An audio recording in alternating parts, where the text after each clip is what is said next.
This is Gareth Southgate, and this is the Three Lions Podcast.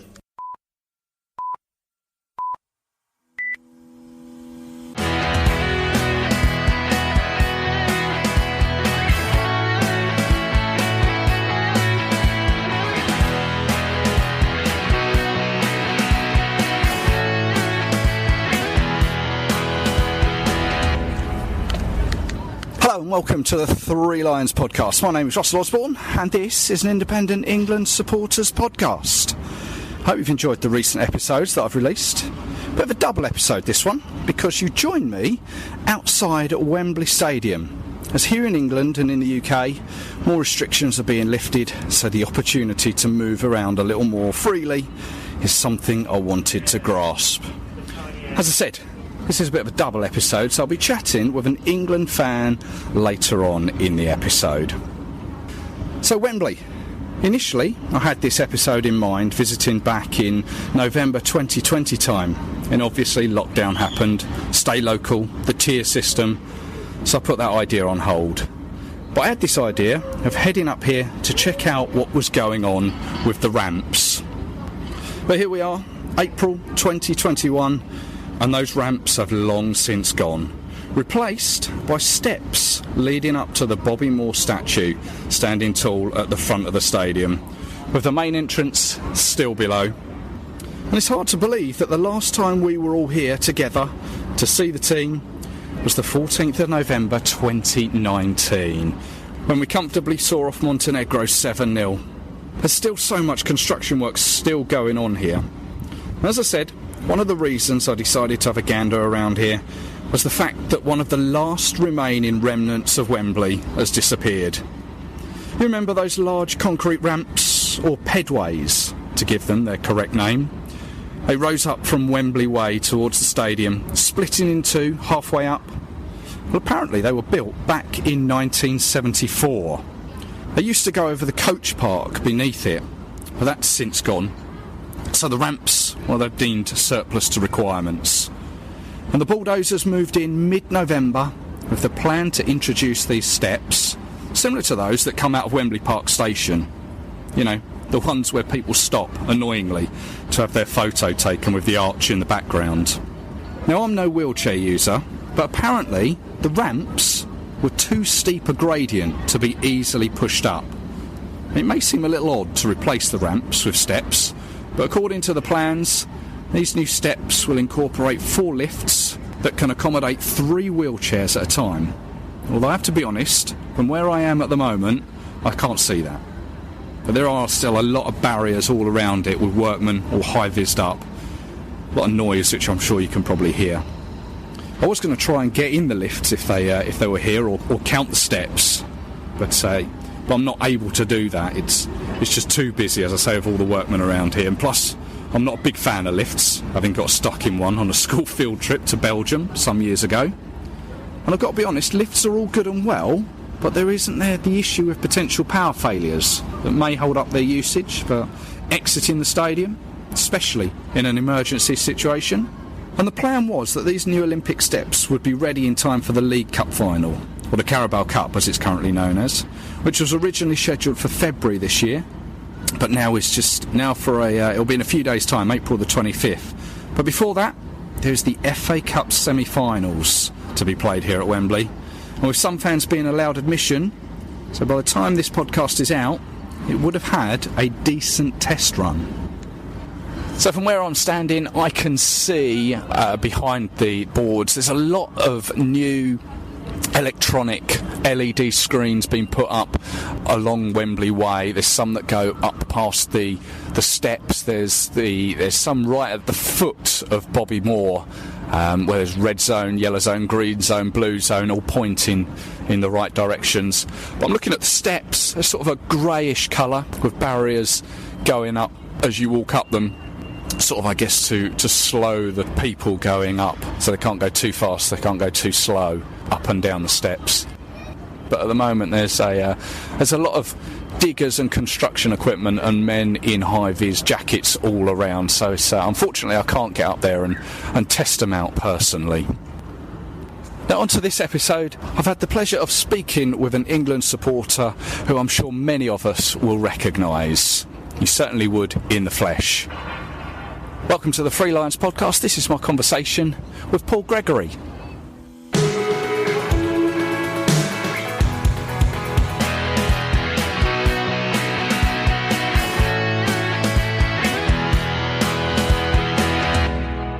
I'd like to welcome to the Three Lions podcast Sheffield Wednesday and England fan Paul Gregory, or as many will probably be more familiar, Tango. You all right? Right, for yourself, mate? Yeah, all good, thank you. Yeah, thanks for coming along and saying hello. No problem at all, my friend. I'm trying to think how long ago the Tango advert was, but for many people that don't know, that is it, isn't it? He was off that year. I think what happened was I took my shirt off at Derby and it was freezing. And the cameras picked me up, obviously wearing no shirt. And it was going to start now where I had to take my shirt off everywhere I went. Went to Crystal Palace 30 years ago. Yeah. Tuesday night match. I had this lad next to me, bigger than what I was. And I was all singing You Fat. We all know the rest of the song. And then I said, I'm singing to you, Gav. I said, no, still I'm singing to you. So off comes the shirt and off it went then, Tango, and it's stuck ever since. So it was like early 90s. It must have been around then when that advert was around. for the kids amongst us. Kids amongst us go to YouTube, I guess. Right, yeah. So, I mean, it wasn't your choice then, but you've chosen to go wherever you go now without the shirt. Well, I think what it was is like, obviously, you get that used to not wearing it. You know, everywhere you go, you think, I don't wear a shirt. So it's just your normal thing that you carry on with. Yeah. There must be some cold places. We've been to some cold ones. Lithuania of the season was absolutely tipping it down all match and was in the open end. Yeah. And they give us the 3 ponchos out. And there's only two Villa lads. And the one says, you're absolutely mad, you are. So, do you want my shirt? He's going, yeah, please. And the other one wanted my jacket. So I'm stood there like, come out at the end of the match, they're all soaked. I've got a nice dry shirt, nice dry jacket, walking down the street, nice and dry. Everybody else is soaked to the skin. That was method in the madness sometimes. Yeah. So go on in England, following England, when did it all begin for you? Started in the early 80s. I went to Wembley in the early 80s and as I say, started going, then it drifted off a bit, down to finances and everything. And then obviously the last few years, it's just been full bore on it. I mean, it's just something that gets in your blood. It's like meeting of a massive family, no matter what club you support or anything else. And now, obviously, Rachel started coming everywhere with me, and she just absolutely loves it. I mean, it's just like you just want to broadcast it to everybody and get everybody else to go because it's such a fantastic time meeting up with everybody. As I say, all from different clubs, it's all about banter, having a good time, a good laugh, and it rolls on, and everybody that goes just wants to go again. As I say, a lot of the things I've said is, don't knock it till you've tried it. And I think, like, obviously, as you know yourself, everybody that's tried it, it's just one of them things. You've just got to do it. You've got to go. Yeah. No, it's addictive. I mean, is there a difference, do you reckon, between club football, like going week in, week out, and England away? Oh, definitely. There's definitely a major difference when you're going. As I say, you're going to different countries. You're meeting different cultures, different styles. But as I say, no matter where you go, there'll always be a strip there. And it don't matter where you're from in the country, everybody meets up, everybody gets on, and that's what it's about. He's all having good time, bit of banter, no nastiness, having a real drink, you know what I mean? Everybody gets on. And it epitomises what football should be about. And I think you seem to get steady out from years ago to what football used to be, to what it is now. As I say, yeah, it gets a bit boisterous at times, but I mean, that's part of it. It's, you know what I mean? No nastiness, but, good humoured fun. Yeah, absolutely. Going back to you said the early 80s, what's the best moment following England, be it on the pitch or off the pitch? I think, in fairness, Russia was the best one I've been to. I mean, it was just like everybody was warned not to go, and it was just like a climax where people were saying, oh, we're not going to bother going, we're not going to bother going. And of course, like at the end of the day, everybody went. And it was such a fantastic time over there. And the way we was treated was phenomenal. We was treated like human beings. You could go anywhere. as I say, the culture was so different. It was just a fantastic time. Every single match over there, whether he was going to like Samara, where it was like walking down the river, it was like a beach. It was red hot, to Moscow. It was just fantastic. Yeah. Now, you say about being treated as human beings, it was a bit of a surprise for Russia to have that aspect to it. But where have you been where you haven't been treated as a human being following England? Like, I think Slovakia was one that was a bit lively. Montenegro, first one I took Rachel to, my girlfriend. That's strict over there with the tickets and everything, which she managed to get it to the Montenegro end. So her first episode of going to watch England away was with a Villa lad and his dad, and she went in with them, like, and that was like next to us, like, and so it was very hostile over there, like with the racism and stuff like that nobody's got no time for, really, which obviously the England fans made it felt about, that, you know, it's not, racism is not welcome. Absolutely, yeah. People will recognise you. I mean, obviously because of the lack of shirt generally, but what's it like to be a recognised face sort of amongst England fans and sort of especially being picked up on the telly? Well, I think the thing is, I've done it for that long now, and obviously you're going to get your lovers and your haters. I mean, all I've ever done it for is for good humour, banter amongst friends. That's why I've got so many friends at different clubs. Like if Wednesday in playing, we went to Chatham to watch Chatham play with some of the England lads last season. Absolutely fantastic day. As I say, recognition, but it's sometimes it's good and sometimes it's not so good, if that makes sense to you. But all I've ever tried to do is portray football for what it is. You know, I've never gone out my way to say, you're always an attention seeker. I've been doing it for 30 years now, so the attention seeking was 30 years ago. You know what I mean? It's just what's done now, if that makes sense to you. Yeah. Do you find that people are, I don't know, not scared? Well, yeah. Do you find people are scared of you, like especially away, not away supporters, but general on an away day, maybe people of the public, general public? I wouldn't say so. I think people know it's portrayed for the right reasons, and there's like a lot of times where people have said, that they've heard different things, this, that, and the other, and then when they've met me, typical one last night, one lad said to me, he says, I've learnt now not to judge a book by its cover.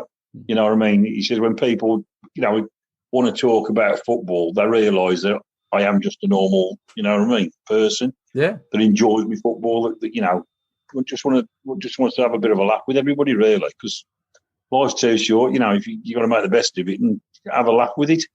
Absolutely. How have you find watching England at home? I mean, in the confines of your own home. Because obviously we're so used to going England home and away, about having to watch it on the telly.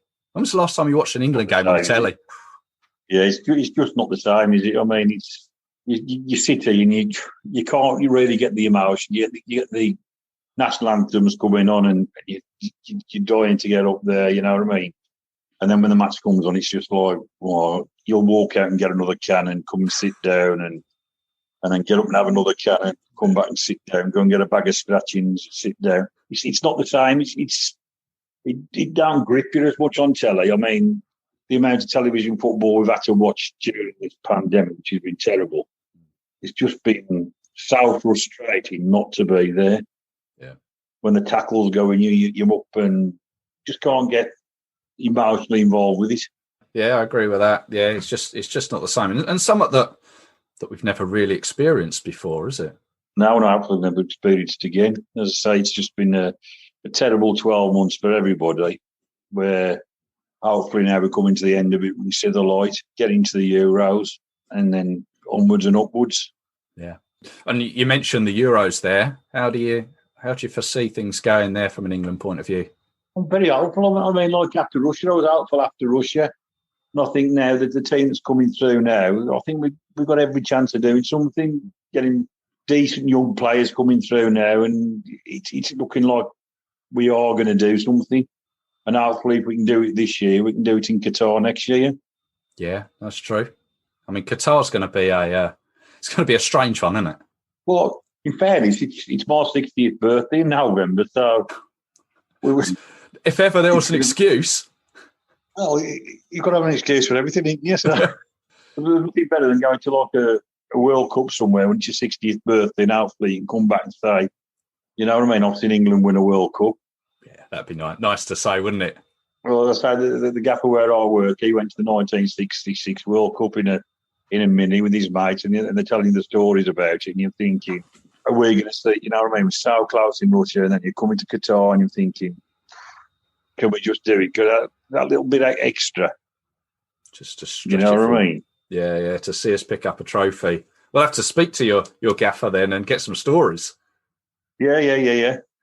Yeah, he went down. I mean, he's a big guy, Trevor, but he's 6'5", big built, and him and his mate went down in one of the old-fashioned minis, obviously one of the little tiny things. Yeah, he went down there. Have you ever been to follow England away without a ticket and then managed to get in? Have you ever go in that way? In fairness, years ago, I think everybody used to do it, but like obviously since I've joined the travel club, I'm a top capper now, so I'm guaranteed a ticket everywhere I go. As I say, Rachel comes with me everywhere now, and like she's getting up the caps table now. She absolutely loves it. I mean, as I say, she'll go on an away end anywhere. You know what I mean? Yeah. More balls than me. I mean, you often hear like people say, "How do I get caps for a game? How can I get to a World Cup tournament or a Euros tournament following England?" With someone like yourself as a top capper, how would you suggest what the best way to do it to get tickets for games in following England? The only thing to do is join the travel club and obviously go to the matches. I mean, I know when we go to Wembley, it's not the best atmosphere there, but as I say, you're gaining 2 caps. You're still watching your country at the end of the day. And I know it is, once you've been away, it's more of an entertaining day, if that makes sense to you, the day before, the day of the match, the night of the match, and then like everybody comes back the next day. Whereas you get down Wembley, and sometimes it's, I mean, we're going block 109. You try and get the crowd going, and then sometimes it's just like you're looking around, you're thinking, "Why have you come to watch a football match?" Because to me now, with the pandemic the way it's been on now, stadiums like that, football without fans is nothing. As I've always said, football needs fans. You can see like the way the Premier Division's gone this season, the Championship, the teams that's playing this season. You can obviously see they're not performing without crowds there. And fair enough, they're getting sponsorship, massive deals, and this, that, and the other. Or even watching it on the telly, it's not the same when you can just hear like the managers shouting, the players shouting to each other. It'll just kill the game off. But as I say, like Wembley, to me, if the atmosphere was better, more people would go. But you can only try and get the atmosphere going. You can only try your best to do it. And if some people don't like it. But as I say, you've got to have an atmosphere with football because they run hand in hand together. You're not shy of trying to get the atmosphere going. I've seen you there in amongst Block 109, who incidentally do a great job of trying to get the atmosphere going. And you're always sort of down the front, sort of encouraging people, aren't you? Well, I always go a bit further in front of everybody else, so you get everybody else going behind you. If you've got 109, you've got the lads at the top. Yeah. And then you've got a few in the middle. Then I go down the front. It's everybody's trying to get the groups going. So it's like a group thing to get atmosphere back. Yeah. Tell me you've never started a Mexican wave, though. No. No.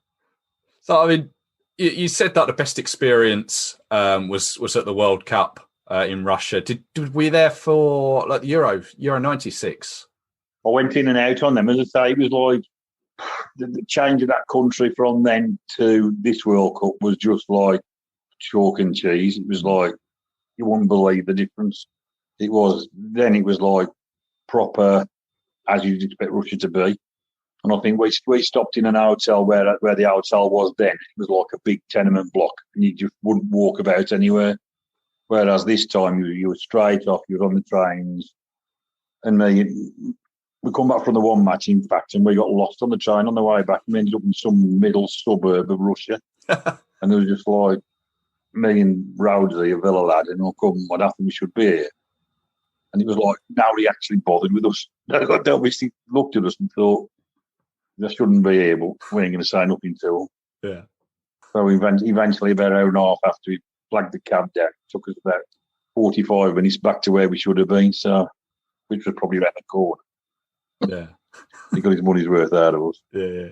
So, I mean, what about just general away days? What other games stand out for you?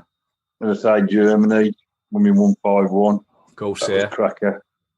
France, after that Manchester thing, that was a real tearjerker in the crowd, really, there. That was when we were singing the Don't Look Back in Anger, wasn't it? Back in Anger, I mean, that was just like phenomenal. Scotland away last time, because I'm big mates with Barry Bannon as well. They're obviously players for Wednesday. Right. And we've gone into Hampton, and Barry was playing. He was over the side, and I started bawling out my eyes. We've got Bannon, Barry Bannon. He's actually stuck his thumb up to me. So then all the Scottish next to us and like giving me like loads of grief, like that. None of you. But as I say, there's so many good memories. As I say, you can keep picking on. You can keep thinking about different matches you've been to and different circuits. Like to say, we go down Wembley. We meet up with Johnny Westwood, Johnny Portsmouth. Always meet up with the Portsmouth lads, West Ham lads. Wednesday, all sorts. We all meet just outside of Wembley at Willesden Green. Every home match we're there. Westwood comes in with his big cowboy boots on, his hat on, and everything else. Yeah. And it's just like one massive family. And it's hard till people have seen it. I mean, I've invited that many people down, different people, different clubs, come and meet in this pub. They've all come, they've all gone again, and they come again, and they come again. And that's what it's all about. It's the bonding and creating something. And like to me, England away is just like phenomenal. As I say, like Rachel, how much have you been to away now? In Portugal, you've done quite a fair few, haven't you? I mean, she'll tell you when she's been, from a girl that's just been to like club football to going to watch England away. I mean, she tells stories like where she's been in such a short time. And that's a good thing as well. We're taking the girls as well. Safe, it's nice. Isn't it? You know what I mean? Yeah.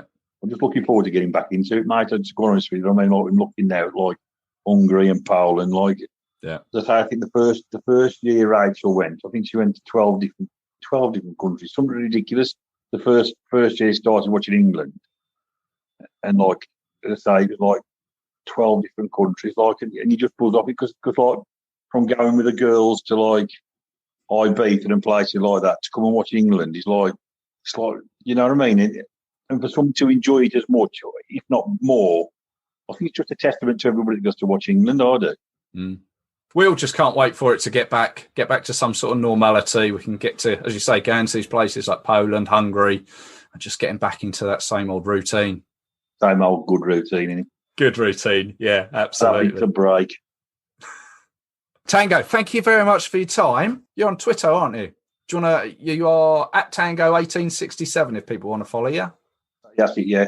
No problems at all. Nice one. If anybody wants any tips on anything to do with England, where we're stopping or anything, get in touch, mate, and I'll fill everybody in and let them know what's going on.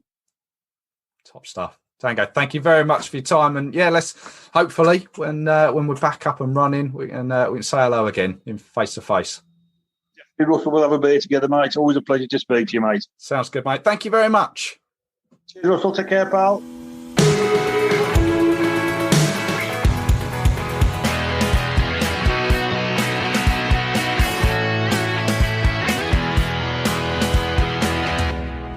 Thanks to Tango for his time there. Great to hear from him.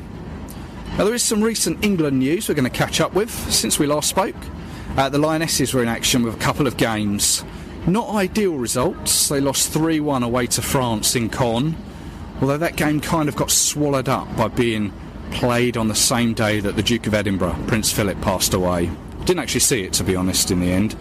But a few days later at Stoke, they fell to a 2-0 defeat to Canada, who are managed by former assistant to Phil Neville, Beth Priestman. Unfortunately, the game's going to be remembered for a couple of silly mistakes, which is something the girls need to eradicate if they're to make a serious impact as either Team GB at this year's Olympics or next year's European Championships on home soil. There's an interesting article by Dom Smith that he wrote about the Lionesses and how they need to improve, which is well worth checking out. Also, well done to Jude Bellingham for becoming the youngest player to score in the Champions League recently, when he scored against Manchester City for Dortmund in the quarter-final second leg, although it really should have been 7 days earlier. but we can now see the potential for him is absolutely huge. He could be an integral part for the England team going forward. Although I still think the idea of Birmingham retiring his number was a daft idea, but they clearly saw what he had going forward. And I guess the biggest news, although perhaps not the most surprising of news, is the departure of Adi Boothroyd as manager of the under-21s, following the recent dismal European Championship campaign where they were knocked out of the group stage. After 7 years in the position, he left saying, "While we didn't finish in the way we wanted, I'm very proud we've been able to work so closely with players who I know will go on to have remarkable international careers and to have experienced some very special moments with them over the years." Now, obviously this now leaves the FA to recruit his successor in time now for the 2023 Under-21 Euro qualifiers, which begin in September of this year. Who will it be? We shall have to wait and see. So that's it. Thank you for listening. I hope you enjoyed it. As I say, cheers to Tango for his time. I just can't wait to get back here properly come the Euros. Hopefully it will be back to its buzzing self with people excitedly getting ready for kick-off. And hopefully we'll all be here for the final. A full Wembley Stadium, just like the old days. Got me reminiscing now. All I need is a pint. I wonder if the Green Man is open. Cheers.